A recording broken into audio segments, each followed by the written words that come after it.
Muchas veces las personas que son víctimas de violencia por parte de su cónyuge o su pareja terminan sintiendo que su agresor es quien las protege. Se trata del síndrome de adaptación paradójica a la violencia doméstica. Hoy en Mujeres en la Justicia hablaremos con dos expertas en esta materia. Se las voy a presentar. Está con nosotros Alma Rosa Sabanero Rico. Ella es psicóloga en la Fiscalía General de Justicia de la Ciudad de México. Bienvenida. Muchas gracias. Y también nos acompaña Rocío Luna Domínguez. Ella es jueza de control del Tribunal Superior de Justicia de la Ciudad de México. Qué bueno que estás con nosotros. Muchas gracias, Vero. Gracias por la invitación. Un gusto estar con ustedes para tomar este tema tan importante. Ciertamente, muy importante estar conscientes de lo que estamos viviendo. ¿Qué debemos entender cuando hablamos del síndrome de adaptación paradójica a la violencia doméstica? ¿Este mecanismo de violencia? Es un mecanismo de adaptación de las mujeres a situaciones estresantes. Este mecanismo es constante. Se va a dar para adaptarse y sobrevivir de alguna manera a estos eventos de violencia que se dan dentro de la pareja. Aquí es bien importante porque a veces las mujeres no se percatan y tendríamos que visibilizar esa circunstancia. ¿Cómo se puede dar cuenta o cómo puede una persona que está viviendo una violencia ya de tiempo, ¿no? Porque no es algo que se dé de un día para otro y ya tienes este síndrome? ¿Cómo te das cuenta qué cosas son las que te deben alertar para decir yo estoy viviendo esta situación? Bueno, generalmente en el síndrome de adaptación a la violencia se advierte que las víctimas no están conscientes. Efectivamente, es un proceso de adaptación a esta violencia que en muchos de los casos se origina desde la educación y en la etapa de la infancia. Núcleos familiares en los cuales se normaliza la violencia, que puede ser no necesariamente física, sino viene en estos niveles que nosotros conocemos hoy en día, lo que se denominó el violentómetro. Esta situación desde inclusive aplicar la ley del hielo, conocida como dejar de dirigirle la palabra a la persona, hasta un empujón, un insulto y los más graves, obviamente, que nos llevan a la violencia feminicida. ¿Qué es lo que permite a esta persona darse cuenta? Y debemos de decir que la violencia radica tanto en hombres, mujeres, no importa el género, no importa la edad, no importa la raza, lo encontramos en cualquier contexto, sin importar el tipo de pareja en la que también se encuentren inmiscuidos. Esto no tiene que ver con la identidad de género ni con el género, tratándose de mujeres o hombres. En esta tarde estamos hablando en relación a las mujeres. Y bueno, ¿qué es lo que permitiría a ella identificarle? En el momento en el que es considerada una persona que tiene que pedir permiso para tomar decisiones, donde no tiene la libertad de decidir si trabaja, cómo es que quiere llevar la relación, donde no se le toman parecer para la toma de decisiones, donde se dice que la mujer debe de atender a lo que la pareja decida, que para los efectos de ver cómo se maneja el entorno familiar o la educación de los hijos es el hombre el que decide, o en aquellos casos donde es insultada, ofendida, desde el más mínimo detalle. Esto es, algunas personas normalizan el que se diga una palabra, por ejemplo, eres tonta, no sabes hacer las cosas, eres inútil, de alguna manera estás aquí por mí, si no estuviese contigo no estarías con ninguna otra persona. Son aspectos que hacen notar que el agresor lo que busca es que la mujer se sienta menos, que deba de sentirse agradecida porque este hombre está con ella, sin importar las condiciones ni los mecanismos que sean empleados. Como señala la psicóloga, pues se da un fenómeno de adaptación. Esto es donde la mujer empieza a sentir que debe de estar agradecida y que le están haciendo un favor de estar con ella porque no es merecedora del respeto ni del cariño, y que por esta razón pues ella es la persona que incluso propicia en algunos casos que el varón esté molesto. Entonces, cuando hay estos fenómenos, pues es evidente que podemos tener signos de alerta, o incluso cuando se le prohíbe tener contacto con el entorno familiar, grupos de amigos, o inclusive desde el modo de vestir o las personas con las que se relaciona. ¿Cómo ayudar a una mujer que está atravesando esta situación cuando se da en el ámbito muy privado, ¿no? Dentro de la familia o con los amigos, porque pienso que una amiga se da cuenta de esto y quiere ayudarla, pero yo pienso, necesitas ayuda realmente profesional para poder sacar a una mujer de esta situación. Así es, primero hay que ella se empiece a dar cuenta que la situación que ella vive no es normal, como decía la jueza, lo ha normalizado. Aquí en esta parte hay que tomar en cuenta tres cosas de las mujeres. Una es que se da cuando hay un golpe hacia ella, ahí es como que se rompe esa parte, esa seguridad. Podemos recibir agresiones verbales y las vamos minimizando y justificando. En el momento en el que yo recibo el primer golpe, ahí se rompe el espacio de seguridad que yo tengo. Mi pareja en quien yo deposito esa confianza, siento esa traición, siento que en mi casa donde yo debería de estar segura, no lo estoy. Ahí me da esa parte de miedo, esa sensación de inseguridad, de incertidumbre de qué me va a pasar. Segunda, si yo ya tengo mucho tiempo viviendo este tipo de violencia, he intentado hacer muchas acciones para salir de ella y no lo logro, entonces yo desarrollo la indefensión aprendida. Por más que haga, no lo logro. Entonces lo que hago es mantenerme, diríamos, como en un perfil bajo para no provocar al otro y que no me agredan. La otra es que no tengo redes de apoyo y eso dificulta mucho que una mujer pueda salir de este contexto de violencia.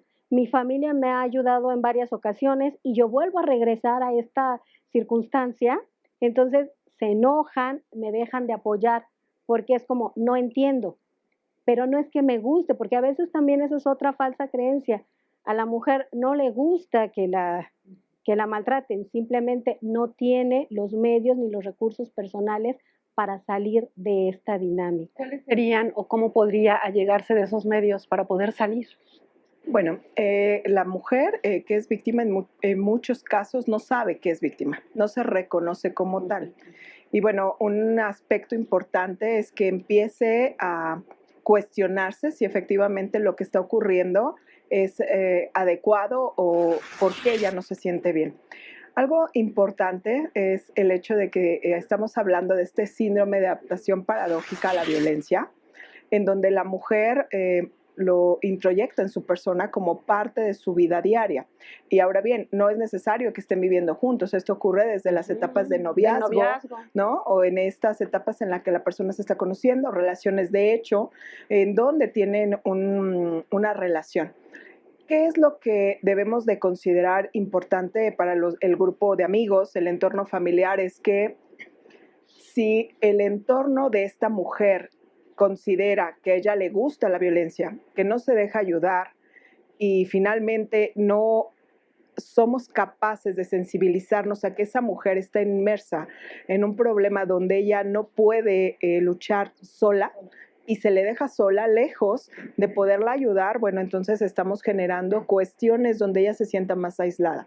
Creo que el primer alguien que quisiera ayudar a otra persona es no abandonar a esta mujer que está siendo víctima de violencia, tratar de estar cerca para generar en ella la confianza y que tenga esta oportunidad de en su momento pedir ayuda y reconocer. Afortunadamente el día de hoy, antes las mujeres les daba pena decir que eran violentadas. Hoy estamos en una transición donde la mujer ya no se siente avergonzada, está comenzando a tener conciencia y a tener valor de comunicar a sus familiares, ir ante las autoridades y decir que está siendo violentada, o incluso las nuevas generaciones, los hijos, claro, de pronto le dicen a la mamá, mamá, no lo permitas, no está bien, ya déjalo.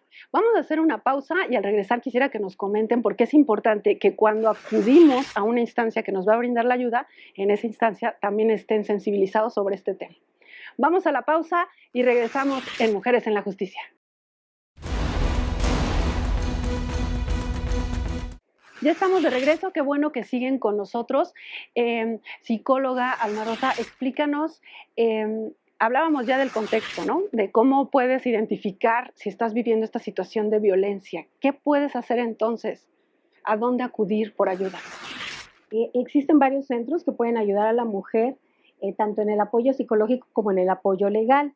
Y es importante, por ejemplo, acudir a CABI o Centros de Justicia para Mujeres, en donde les van a brindar la atención integral. Una de ellas es el apoyo psicológico, que es fundamental, en donde vamos a tratar de fortalecer la autoestima de estas mujeres, que finalmente están identificando que son víctimas de violencia y de qué manera pueden superar esta parte. Es importante también evaluar el riesgo en el que ellas se encuentran. Podemos hacer una valoración en donde vemos qué tipo de violencia, desde la violencia emocional, física, hasta un riesgo feminicida, a través de ciertas preguntas que nos dan a nosotros indicadores de este riesgo. Una vez que se hace esta valoración, bueno, se puede a partir del puntaje o de los resultados ver si es importante que ella inicie y desea ella iniciar una denuncia. También se le da una orientación legal y se le concientiza del riesgo en el que ella está para que ella pueda tomar una decisión misma, que se le da ese acompañamiento para que no se sienta sola. En ese momento, ¿se pueden tomar o se pueden ordenar medidas de protección? Sí, es importante, como lo señala la psicóloga, que las víctimas distingan que hay dos aspectos importantes a considerar. Uno, hay quienes dicen, bueno, me encuentro inmerso en un entorno de violencia, pero no quiero denunciarlo porque probablemente está iniciando este aspecto donde ella se siente violentada. Pero lo que busca es poner límites. Algunas de las víctimas dicen, bueno, he hablado con él, y viene lo que aquí denominamos el ciclo de la violencia. Esto es donde comienza a haber una presión, donde efectivamente esta estalla, se llega a las cuestiones de agresión, que pueden ser de muchas formas. Patrimonial, esto es control en relación a las pertenencias de la víctima. Temas de celotipia, emocionales, físicos, cuando ya es un contacto físico. Y finalmente pues viene lo que se llama esta llamada luna de miel, donde la persona agresora, y que veíamos muchos spots en los que se representaba cómo es el maltrato y después te pido disculpas, me comporto amoroso, y finalmente la víctima siente como el darle la oportunidad y no es necesario porque hay un cambio. Pero hay quienes en ese primer momento detectan y dicen no, voy y pido medidas de protección. Estas medidas se piden precisamente entre los centros de justicia para las mujeres o en algunas fiscalías para efectos de que generen una audiencia con el juez. Y con esta información, que es importante que se conozca, se parte de algo que se llama un principio de buena fe, esta credibilidad que se le da a la mujer y que no se pone en duda en ese momento que está requiriendo auxilio.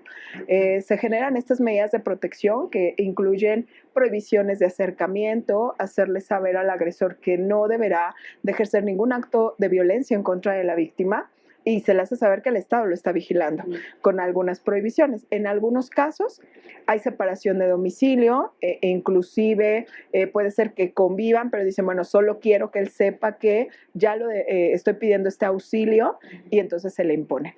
Sin necesidad de que haya la denuncia, esto es que piense que va a trascender propiamente a que la persona vaya a ser privada de su libertad, o que en muchos casos tienen hijos y no quieren generar un conflicto mayor.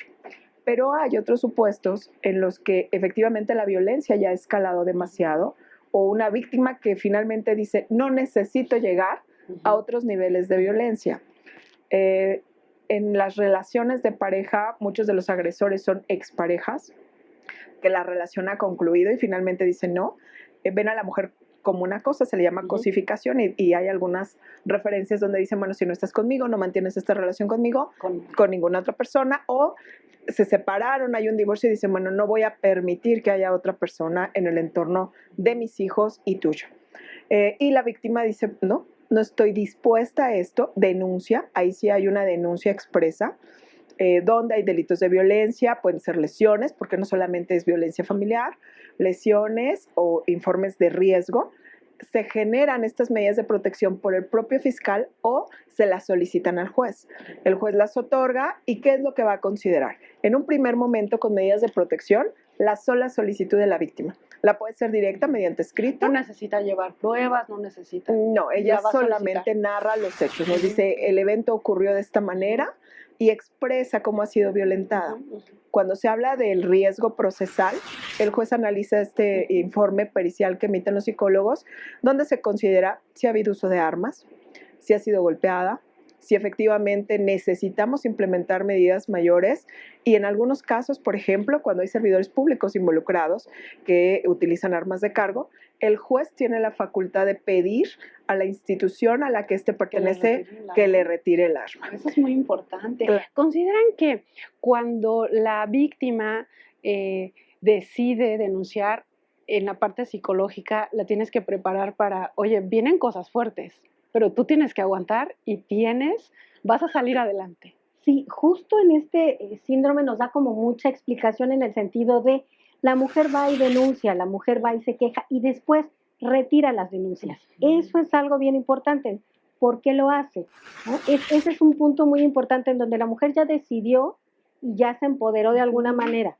Ahí es donde Pero entra... vienen cosas más rudas, ¿no? Sí, justo habla de esta parte de este vínculo que genera vínculo emocional con la pareja. Entonces, esa parte de yo recibo agresión de alguien que espero que me cuide. Y entonces eso decíamos, me da un desequilibrio, me genera un desequilibrio emocional, me genera un estado de ansiedad, de estrés constante. Y entonces, ¿qué voy a hacer? Tengo que buscar esos recursos para adaptarme, que eso es lo que pasa. Entonces, una vez que yo me adapto y trato de entender qué pasó, de justificar, de minimizar los actos del otro hacia mí, es ahí cuando entonces ellas empiezan como a tambalear con relación a continúo con la denuncia, continúo con el proceso o qué voy a hacer. ¿Por qué? Porque entonces yo lo desculpabilizo a él y me responsabilizo de sus actos. Y vuelves a caer hasta cierta forma en este círculo de violencia. Claro. Vamos a hacer una pausa y regresamos un poco con las conclusiones de nuestra charla sobre este tema. Vamos a la pausa, no le cambien.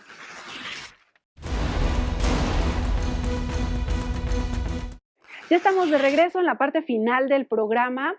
Explícanos, Alma Rosa, cómo en tu experiencia en la parte de la psicología, en este acompañamiento, cómo logran, ya comentábamos, ¿no? Me animo, voy y denuncio o voy a solicitar que me den estas medidas de protección. Pero resulta que en ese momento la situación se vuelve peor de lo que estaba, ¿no? Y nos comentabas, quizás hay muchas más acciones de violencia en mi contra. ¿Cómo logras tú desde este acompañamiento psicológico, pues animarla a que siga adelante? Y la parte más importante es que la mujer ingrese a un proceso terapéutico que le permita adquirir herramientas para afrontar estos actos de violencia y continúe con ese proceso en donde ya se ha decidido. A veces, como en todo, tenemos casos en donde de verdad las mujeres declinan esta ayuda y otras en donde se van reconociendo, se van empoderando, se fortalecen y entonces continúan con todo este trabajo. Y esa es la importancia del acompañamiento también psicológico y legal que se le brindan en estos centros para tratar de disminuir esta parte de agresiones en su contra. Es ese acompañamiento sumamente importante en donde les digo, lo neural o medural aquí es la autoestima. Vamos a fortalecer esa autoestima a partir de que la mujer se dé cuenta de lo que vale, de lo que es capaz de hacer, que no depende de nadie y que ella puede salir adelante. Aquí es importante ver cada caso en particular, porque les comentaba, no es lo mismo tener una mujer que ha sufrido violencia, pero que está sola y que trabaja y que es de alguna manera independiente, a una mujer que no tiene estudios, que tiene 5 hijos y que tiene que trabajar jornadas largas. Entonces, sus condiciones son completamente diferentes. O que no trabaja, que depende de exactamente. Entonces, ahí la ley también tendría que buscar este ajuste razonable, esta razón, para ver cuáles son sus necesidades particulares y poderlas apoyar y que puedan salir adelante. En estos casos, jueza, ¿cómo aplicas la perspectiva de género? Bueno, la perspectiva de género es una herramienta que utilizan los órganos jurisdiccionales, pero que además también obliga a las autoridades investigadoras. Lo que se busca es reconocer que históricamente hombres y mujeres pues, están viviendo en condiciones diferentes.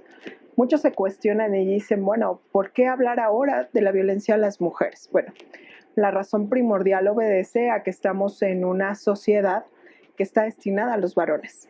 Esto es, toda la toma de decisiones, la forma en que se implementan ciertas políticas van encaminadas en lo que se llama el eje central del varón.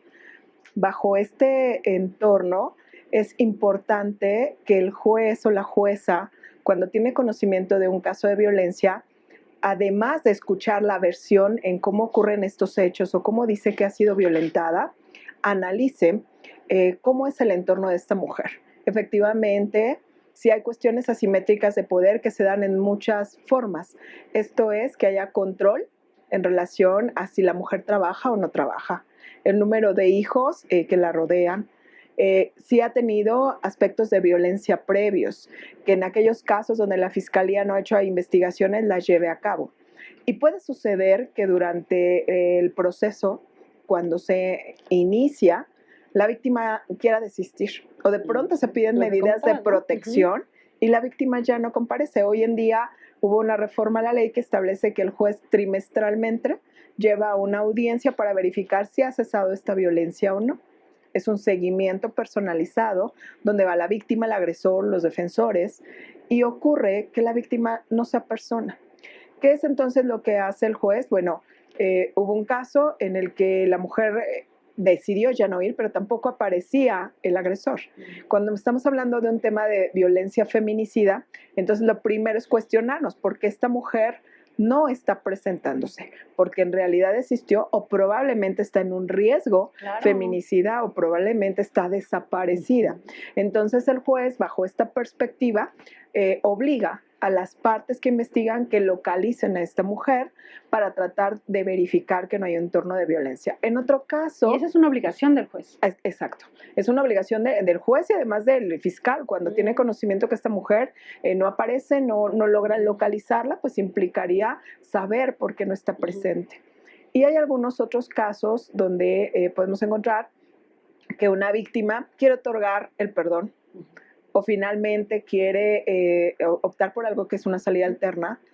¿Cómo se aplica esta perspectiva de género? El juez tendrá que verificar que ella no esté otorgando este consentimiento bajo la culpabilidad que ella siente en relación a que su agresor puede estar en prisión, que no estén sus hijos, que se sienta no suficiente para afrontar ese nuevo nivel de vida, y se le requiere que haya psicólogos que la acompañen, por lo menos que le den ciertas sesiones para lograr concientizar y bajo ese enfoque diferenciado de hombres y mujeres, de reconocer a la mujer como una víctima de violencia y bajo este síndrome de adaptación paradójica a la violencia, pues que haya una toma de decisión. Y me gustaría cerrar en esta parte, perdón, decir ¿qué es la palabra paradójico? Lo que muchos no entenderíamos como lógico, razonable o que no entenderíamos como aceptable en una decisión de una mujer.